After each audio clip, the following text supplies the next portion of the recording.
ओम नमः शिवाय।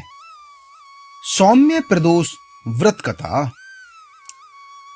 पूर्व काल में एक विधवा ब्राह्मणी प्रत्येक प्रातः ऋषियों की आज्ञा पाकर अपने पुत्र को साथ लेकर भिक्षा लेने जाती और संध्या को लौटती।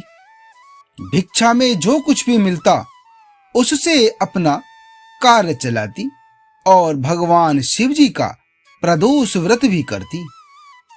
एक दिन जब वह भिक्षा लेने के लिए अपने पुत्र के साथ जा रही थी तो मार्ग में उसे विदर्भ देश का राजकुमार मिला। शत्रुओं ने उसे उसकी राजधानी से बाहर निकाल दिया था और उसके पिता को मार डाला था।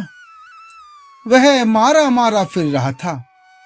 ब्राह्मणी उसे अपने साथ ले आई और अपने पुत्र के साथ उसका पालन पोषण करने लगी।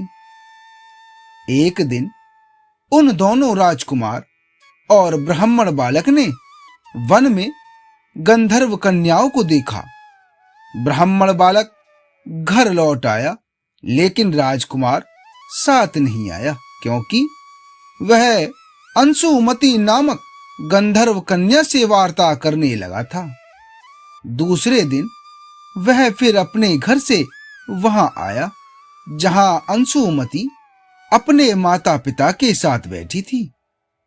कुछ दिन बाद अंशुमती के माता पिता ने राजकुमार से कहा कि तुम विदर्भ देश के राजकुमार धर्मगुप्त हो। हम श्री शंकर जी की आज्ञा से अपनी पुत्री अंशुमती का विवाह तुम्हारे साथ कर देते हैं।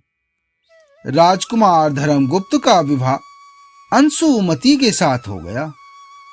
बाद में राजकुमार ने गंधर्व राज की सेना की सहायता से विदर्भ देश पर अधिकार कर लिया और ब्राह्मण के पुत्र को अपना मंत्री बना लिया।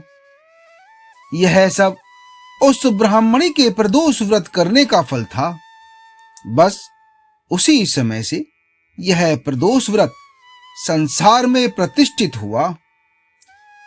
भोलेनाथ की कृपा उस ब्राह्मणी के साथ साथ उसके पुत्र और राजकुमार के पुत्र सभी पर कृपा हुई। हर हर महादेव।